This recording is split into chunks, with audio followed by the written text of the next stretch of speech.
Hey, what's up? This is Joshua, daily video blog. I'm on the lovely Mississippi River right now, downtown Minneapolis, and I'm actually in a different location than normal, and it's not awesome. There's nothing to photograph. It's flat and boring, so I guess it's kind of a wash. So the last couple of days, I've been talking about the topic of process, creative process, and how it aligns with aesthetics and philosophies about making and stuff like that. And I think I talk a lot about the idea of actually knowing what your creative process is, and maybe how rare it is to hear people actually articulate what their process is very definitively. So I want to talk a little bit about that. So in the last video, and I said that you need to capture your process. That means you should be, if you look back at a project, capturing the process would be literally writing step by step what you did. Now it doesn't mean step by step like, I tried red, it didn't work. So then I tried blue, it worked. But capturing it step by step in terms of, how did you come up with the idea? Physically, what did you do to come up with an idea? Physically, what did you do to sketch it out? What did you do to execute it? What did you do to test it? All of that stuff. The actual physical steps. If everything is in your head at all times and the only physical step is I made the thing, you have a process, but I don't know if it's that great a process. And I think I would argue on a certain level that your process still qualifies as luck. Sometimes I get lucky and things turn out the way that I want them to. I'm trying to debate whether I should go down this little path, but no, hobo encampments. So yeah, I don't know. I don't want to invade anyone's privacy. So actually, this looks dope. Okay, so the actual physical process. And so I thought I would talk a little bit about what that means and what that looks like for me. Because I find that all of this stuff makes a lot more sense when you have first-person examples to go off of. So the process for making a video like this is pretty simple. I leave to go take my coffee break or lunch break. I almost always walk towards the river, which takes maybe 5 minutes. And as I'm walking there, I am typically thinking about what I might talk about. And then sometimes by the time I get there, it has changed from the thing I thought I would talk about to some new thing. So I'm not sure. I think I was going to talk about something else today. And then as I wandered down here, I had some new ideas about what to talk about. It's kind of typical. Sorry, giant mosquito. So, and then that process literally consists of pulling out my phone, directing it in my direction, and talking. And I talk until I've made the point, I think, or until I see the little number time code thing hit about 10 minutes, and then I realize I super need to be quiet. So that is the creative process for it. There's no real research, there's no real ideation. It's just start doing the thing. And then the rest of the process looks like this. I get back to my office with my iced coffee, sit down to eat, open up YouTube, and upload this video without listening to it or editing at all. I get it uploaded. I usually have it set to private because it errors out very typically, and I don't feel like writing descriptions 5 times. And then when I get to my desk, I quickly throw the description in there and set it to public and add it to the daily playlist. At that point, I listen to it. And that's really it. There is no revision process. other than that later I may need to talk about the same ideas again. So that's the entire process. It has an iterative quality in the overarching body of work, in that I'm going to keep doing this and that's going to affect the next one and the next one, so on and so forth. For photography, the process is, once I shoot that video, I'm going to be wandering around in here, aiming my camera at things, taking lots and lots and lots of pictures. And then when I have a moment, whether it be eating, going to the bathroom, watching a rerun of Archer, or tucking my kids into bed or something like that, I'm going to dig through those photos and find 3 of them to post to Instagram. And I'm going to edit them in Instagram and I'm going to post them. And then I'm going to move on, and that's going to be it. When I do the garbage sculpture photos, I fill up a bag of trash.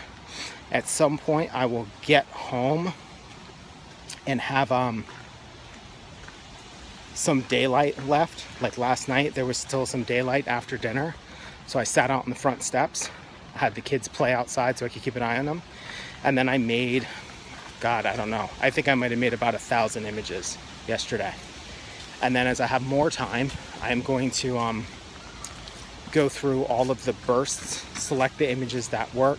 There's gonna be so many of them that I'll use the favorites function in the photo albums or whatever on my phone. And then I'm gonna pick different sequences of images in 3s to post. So for example, I might post 3 sort of color field images, I might post 3 crops of panoramics, and I might post 3 of something else. And that's it. That's the entire process. All 3 of these things are about play, they're about impulse. There is no revision aspect to it, other than each time I do the work, it's, let me turn around. It's research for the next time I do the work, or that's what I think it is. When I do graphic design though, it's completely different. I probably have 3 or 4 different processes for doing graphic design based on, is it client work? Is it client work just for me? Or is it client work for Latitude, the agency I work at? Is it due very, very soon? Or is it a bigger project that has time? In each of those, depending on like which overlapping circles of context happen, I know what I will do, and I know how to approach it, and I could describe it to you. Like if somebody said, what is your process? And then we narrowed down what type of project it is, I could tell you very definitively and very clearly what I would do to work toward a deliverable, a client meeting, or a printed piece, or whatever it might be. Now, reason for pointing all of this out and talking about any of this stuff is not to sit here and be like, I'm awesome, I've got my process figured out. It means that at any given time, I know what the hell I'm doing with my work. I have confidence in estimates. Like one of my biggest pet peeves is when someone, not me, is asked to estimate how long it will take me to do a project, because that person is always speaking from some idealistic standpoint that is a fantasy, and they're always wrong about how long it will take. I, on the other hand, can pretty much estimate my projects down to the minute, because I know what the hell I would do to do the project. And I know very strategically how I work, because when I make art, it's free, it's flowing, it's impulsive, it's playful, it has creative freedom. When I design, that's not how I work at all. It's the process is orderly, it's research driven, it's iterative, and it tends to be very lean. So what that means, I'm able to sort of pick, when am I going to be creative, when am I going to be strategic, when am I going to be playful, when am I going to be fun, and all of that stuff lets me do my work at a higher level. And it means that, in 2016, I seldom run out of time. I seldom come in over budget.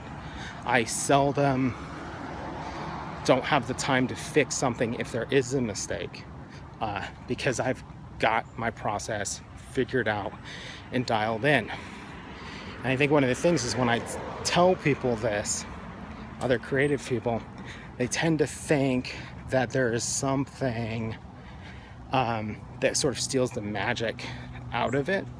But I would argue that, like, with a very clear view of your landscape and of what you need to do, you actually free yourself up to be more creative, and you free yourself up to know when you have time to explore and when you have to figure out how to just rely on what it is you already know to get somewhere. The big thing is not to force a process, which is something that people occasionally do. So they think that they should invent some kind of process and then do that and adhere to it. And while certainly that might sound very interesting, I'm not sure. I don't think that that's a good way to work. I think a much better way to work is to do your work, track what it is you've been doing, how long it takes to do X, Y, and Z, how long you might have thought it would take, and understand your process very clearly. I have to say, you should probably watch the video I made called How to Paint Like Gerhard Richter. It's a sort of long lecture, and one of the things is that in watching it, I break down how clear it is that Richter understands his process and the idiosyncrasies of it perfectly. He understands what things trip him up. He understands where he needs time to sit and let the work soak, and when he just needs to kind of work fast and diligently. So definitely check that out. I think it's a good video. I'm trying to think of anything else. Yeah, the more you understand your process, the more you're going to understand what makes you tick. You're going to understand where you need time and where you don't need time. And on a very pragmatic level, you'll be able to make your work, whatever work it is, more profitable if there's an exchange of value. Or maybe you can start getting more things done because you're actually realizing that you're not the kind of person that needs 10 hours to do a task. You need 4. So if you have 10, cool, then you get to do 2.5 of those awesome creative things. Man, 13 minutes, that's a long one. I apologize. I hope you dug it. If you have any questions or comments, hit me up. Thanks.